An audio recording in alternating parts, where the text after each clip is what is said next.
After a disappointing season that saw them miss the playoffs and a he said, she said controversy revolving around Dave Hakstol, the Seattle Kraken have brought in a new head coach, Dan Bylsma. So today we're going to ask the big question: what should the Kraken do with the number 8 overall pick in this year's NHL draft, as well as moving into the free agency period? Hey everybody, welcome into Clearing the Bench, is your one-stop shop for daily fresh hockey content. If you go ahead and hit your subscribe button right now, every single day we'll bring you in a new hockey video to enjoy. Well, at the end of last season, Emily Kaplan and the Seattle Kraken had a little bit of a controversy. She said there was a revolt by the players that said, Hakstol goes or we go. And then all of the players disputed it and said, where did she come up with this crazy story from? Seattle's done a really good job since then, sweeping this story under the rug. And in my opinion, I think everybody's kind of moved on from it. So they brought in Dan Bylsma to be their next head coach. Dan Bylsma is 53 years old.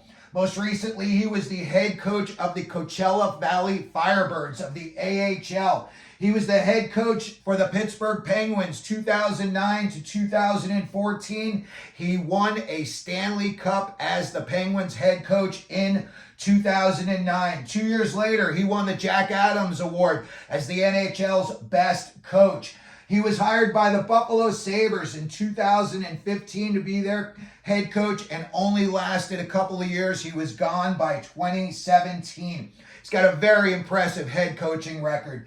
320 wins, 190 losses, 55 overtime losses. That is 130 games over 500. So that is an excellent job. And also, this is going to be the first time that Bylsma has been behind an NHL bench in 7 years. So he may have a little adjustment period. When we look at the number 8 picks in NHL history at the draft, there have been some awesome ones. Ray Bourque, Jeremy Roenick, Daryl Sittler. You look at Pierre LaRouche, first guy in NHL history to score 50 goals on 2 separate teams, Pittsburgh and Montreal. Montreal Hall of Famer Bob Gainey, Toronto forward William Nylander, Darian Hatcher, Sergei Samsonov, Philadelphia Flyers, Sean Couturier, another old Philadelphia Flyer, Moose DuPont, a rugged defenseman back in the day. Another rugged guy, Andrew McBain, Winnipeg. He's Jack McBain of Utah's dad. Edmonton Oilers, legendary goaltender Grant Fuhr, and a guy whose name we've heard a lot recently in Casey Mittelstadt, was drafted number 8 overall. When we look at the recent number 8s in NHL history, 2019, Edmonton drafted Philip Broberg. Jack Quinn went to Buffalo in 2020. 2021, the LA Kings took Brant Clark, and that looks like it's working out for them. 2022, Marco Kasper went to the Detroit Red Wings. And last year, one of my favorite players, Ryan Leonard, went to the Washington Capitals at number 8. Seattle's only had 3 drafts under their belt, and they went forward with the first pick in every draft. Matty Beniers, Shane Wright, Edward Chalet. I think this year they might want to go for a defenseman. However, I think this also could be a best available player scenario. We don't know how this draft is going to go. 2 through 10 are just, a roll of the dice, spin of the wheel. And anybody could go from 2, could be Demidov, could be Levshunov, could be somebody falls in love with Z Booyam.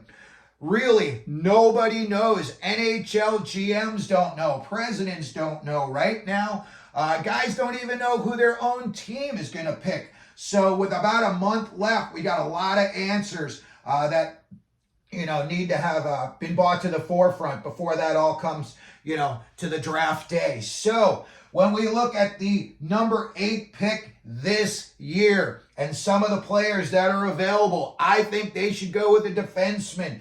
And if they do, we'll see who's left. But they could have Zane Parekh, Carter Yakimchuk. I think Carter Yakimchuk would be a good fit for Seattle. Another awesome defenseman is Matvei Shirvainin, the Russian. He is also somebody who's been rocketing up the charts lately. Z Booyam, defenseman from Denver. We all know that they just won their 10th NCAA title last year. Sam Dickinson, London Knights. Another guy plays a steady two-way game. And I think he's the type of guy that, you know what, you could put out in all situations. So I think any one of these guys, if they were still available defensemen at 8, you could see Seattle go up and make one of them as their selection. If they decided that they wanted to go with another forward, there's some really good ones that could get forced down to 8 because of all the defensemen that are going to go high. And we're talking about guys like Berkeley, Catton, and Tej Aginla. Those two guys, in my opinion, I don't think they're going to, be locked at the hip throughout their NHL careers. But I think as, their NHL careers progress, people are going to be comparing them a lot. Trevor Connolly is another guy.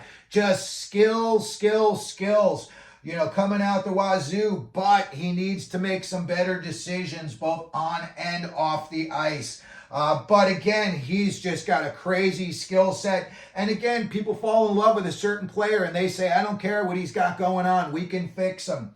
If you wanted to see another kid that they could take, Konsta Helenius, he's a guy that can do it all. I could see him being a very, very Dan Bylsma, Ron Francis type of player. Liam Greentree, if they wanted to go with size. If they wanted to get a sniper, there's some questions about his game when he doesn't have the puck, but Cole Iserman, no one's doubting whether that kid can score.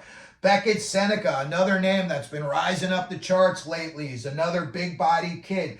So at 8, there are a lot of good options that I think Seattle could make in that spot.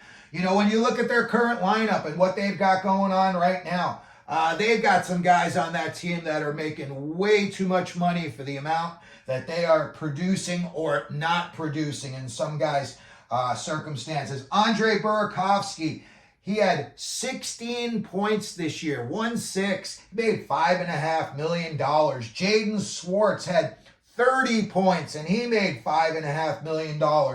Oliver Bjorkstrand, okay, he had 59 points, so maybe he earned his, $4.5 million, but I would have thought that number should have been closer to 80 points. Jared McCann's their leading scorer, and he only had 62 points. When I think of Seattle, I don't think of them like I think of other teams. They always, when you think of certain teams, Toronto, you think of Austin Matthews. The Rangers, you could think of Panarin. Seattle doesn't have that guy that you think of. Maybe, Matty Beniers, but not really. I think at the draft, if they were to, maybe they're going to move up. Maybe they're going to package some of these guys, and maybe they're going to take the 8, and maybe they've got their heart set on somebody who they think could go 3 through 5. And maybe they make a big splash, and maybe that person becomes their future identity. But when I look at what's available for them and, some of these kids that they could possibly be bringing up real soon. Shane Wright, you're already seeing him. They've got a center, 6'2", and Rakoff coming up. He's another one. You hear nothing but good things about him. Their number one prospect is a 6'3" right wing named Yanni Neiman. You look at some other kids that are always, you hear their names whenever you're hearing junior players or prospects. Oscar Fisker Molgaard. Everybody seems to love him. Same with Yager Furcus. When you talk about these two players, no one ever says anything bad about them. They always have great things to say. Yager Furcus is a pesky scorer. To me, he's like Logan Stankoven type, that smaller guy that's just got skill and ability. And then you think somebody's got him covered, and the next thing you know, he's free and off to the races. When I look at what they've got on their current roster, they've got 7 of their big forwards and 5 of their defensemen signed through this year. There's some guys I think they could move on from. I think, maybe they bought in some guys based on what they thought they could do, and they paid them a little bit more than they should have. But as far as, what they've got in the pipeline, you're going to see some of these kids coming up real soon. Now, when you take a look at free agency, okay, I think that there's a couple of guys that I really think that, you want to bring somebody in who is going to be, the focal point of your team. Everyone's going to be talking about him.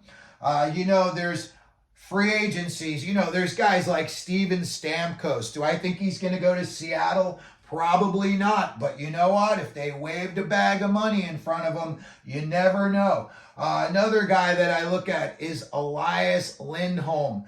It was like all of a sudden Vancouver bought him in, and then like a couple of days later, they were talking about turning around and flipping him. And another player that I think they could take a serious look at, and I think everybody loves this kid, Ryan Lindgren of the New York Rangers, defenseman. He's only 26 years old. The problem with him is he gives up his body so much, he's starting to get nicked up. And at 26, the way he plays, I could see his career in the NHL possibly being done by the time he's like 30 or 31 years old. But I think those would all be excellent options for Seattle to take a look at. So that's going to do it for this video. We wanted to take a look at Seattle. We wanted to tell you about their new coach, Dan Bylsma, some of the options that they have at number 8, and maybe a couple of guys that they're going to take a look at in free agency. Let me know what you think down in the comment section. Let me know if you think there's some free agents that Seattle's going to bring in. Who do you think they're going to draft at number 8? If you could, please hit your like button, hit your subscribe button, and as we always do here, clearing the benches, let them know you're out there.